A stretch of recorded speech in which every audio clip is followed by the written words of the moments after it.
Hello everyone, welcome to Ken studies. आज है 21 दिसंबर। Start करते हैं आज के एमसीक्यू क्वेश्चंस। आज का फर्स्ट क्वेश्चन है, what is the theme for minority rights day in India 2023। आपसे पूछा जा रहा है, भारत में अल्पसंख्यक अधिकार दिवस 2023 का विषय क्या है। आपके ऑप्शंस हैं, take care of minority rights, protect minority, all for minority rights या फिर सेलिब्रेटिंग डाइवर्सिटी एंड इंक्लूजन। आपसे पूछा जा रहा है कि इस वर्ष अल्पसंख्यक अधिकार दिवस का विषय क्या है, और इस क्वेश्चन में आपका करेक्ट ऑप्शन हो जाएगा ऑप्शन डी। इस वर्ष की थीम है सेलिब्रेटिंग डाइवर्सिटी एंड इंक्लूजन। आप यहाँ देख सकते हैं, The establishment of Minorities Rights Day coincides with the adoption of United Nations Declaration on December 18, 1992. So this declaration emphasized the right of persons belonging to minorities to enjoy their own culture, practice their religion and use their language without discrimination. इस वर्ष की theme है Celebrating Diversity and Inclusion underscores the importance of recognizing and embarking the richness that diversity brings to a society. तो आप ध्यान रखेंगे, national minorities rights day celebrate किया जाता है 18 दिसंबर को। बढ़ते हैं नेक्स्ट क्वेश्चन की ओर। What is the current unemployment rate in India according to annual PLFS report for 2022 and 23? आपसे पूछा जा रहा है, 22-23 की वार्षिक PLFS रिपोर्ट के अनुसार भारत में वर्तमान बेरोजगारी दर क्या है। आपके ऑप्शन है 4.2%, 3.2%, 2.5% या फिर 5%।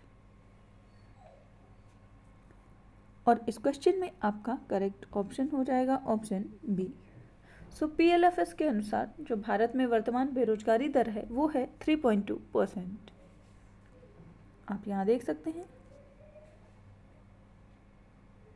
The unemployment rate in India has steadily decreased from 4.2% in 2020-21 to 3.2% in 2022 and 23, according to the periodic labor force survey conducted by Ministry of Statistics and Program Implementation.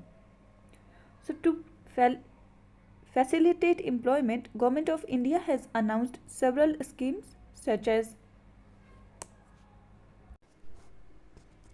इसमें कुछ स्कीम्स हैं जैसे कि आत्मनिर्भर भारत रोजगार योजना, इसके साथ ही PM मुद्रा योजना है, प्रोडक्शन लिंक्ड इंसेंटिव स्कीम है, and this all aimed at promoting entrepreneurship and skill development. बढ़ते हैं नेक्स्ट क्वेश्चन की ओर।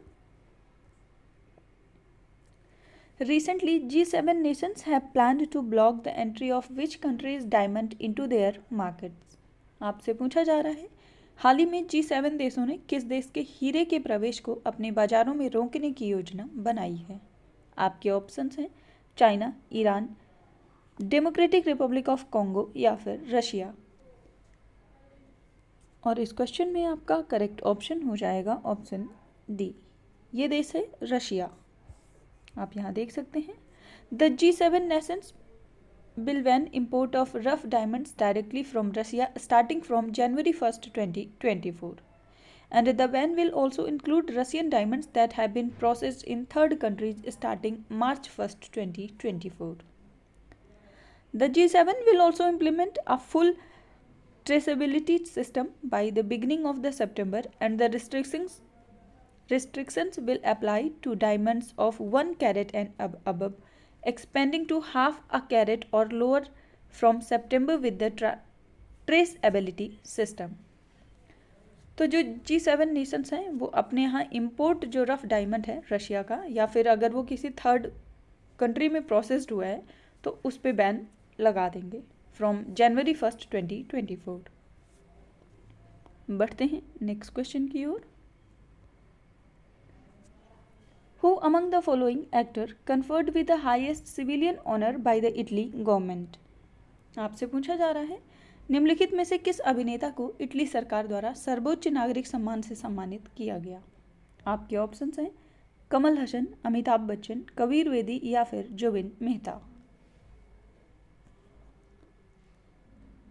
और इस क्वेश्चन में आपका करेक्ट ऑप्शन हो जाएगा ऑप्शन बी।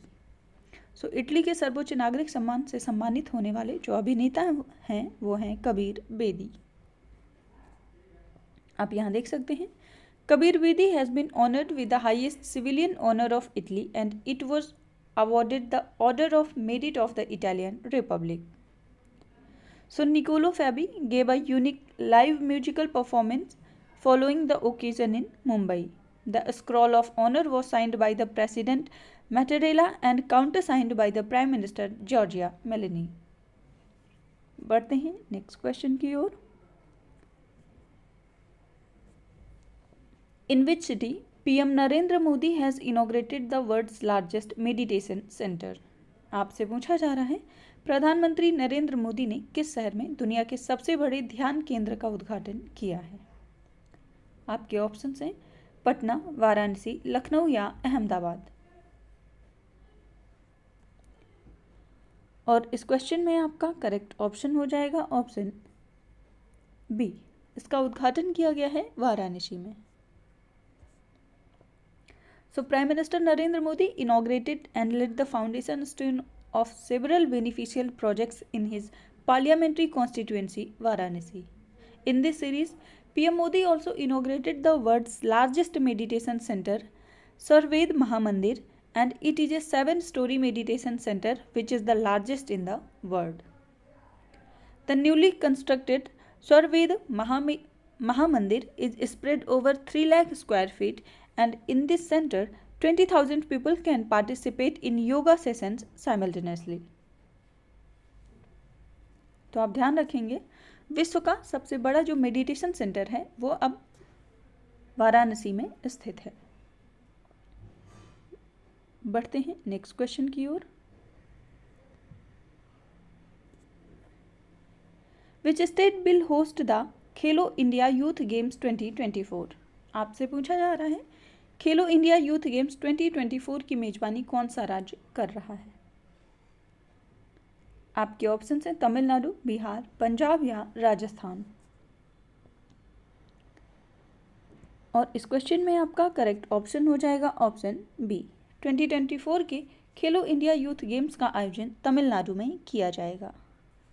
आप यहाँ देख सकते हैं खेलो India games will be held in Tamil Nadu. Tamil Nadu के कई शहरों में डिफरेंट गेम्स का आयोजन किया जाएगा जैसे कि Chennai, Coimbatore, Madurai and Trichy from 19th to 31st January 2024. And more than 5,500 sports person and over 1,600 coaches are expected to participate in this event. More than 1,000 referees and 1,200 volunteers will be part of the sporting event in which 27 types of sport will be played. For the first time, squash will be included in the Khelo India games. तो ये आप ध्यान रखेंगे कि खेलो India जो youth games है उसका आयोजन 2024 में तमिलनाडु में होगा। और कौन सा ऐसा स्पोर्ट्स है जिसको पहली बार शामिल किया गया है तो वो है स्क्वैश। पढ़ते हैं नेक्स्ट क्वेश्चन की ओर। Abdel Fattah el Sisi has been elected as the president of which of the following countries? आपसे पूछा जा रहा है अब्दुल फतेह अल सीसी को निम्नलिखित में से किस देश का राष्ट्रपति हाल ही में चुना गया है? आपके ऑप्शंस हैं इजिप्ट, ईरान, इजराइल या फिर टर्की। और इस क्वेश्चन में आपका करेक्ट ऑप्शन हो जाएगा ऑप्शन ए। हाल ही में मिस्र का राष्ट्रपति फिर से चुना गया है अब्दुल फतेह अल सीसी को। आप यहाँ देख सकते हैं Egypt's election authority announce that Abdel Fattah el Sisi has secured third 6-year term leading the North African nation. So Sisi won another term with 89.6% of the vote. The National Elections Authority said over 39 million Egyptians voted for the former army chief who has ruled the nation for over a decade. So this will be Sisi's final term in office as the Egyptian constitution that only allows a president to sit for 3 terms. तो ये इनका तीसरा कार्यकाल होगा और वहाँ की constitution के हिसाब से अंतिम भी। तो आप ध्यान रखेंगे हाल ही में इजिप्ट के फिर से राष्ट्रपति बने हैं अब्दुल फतेह अल सीसी। आज के करंट अफेयर सेशन में इतना ही।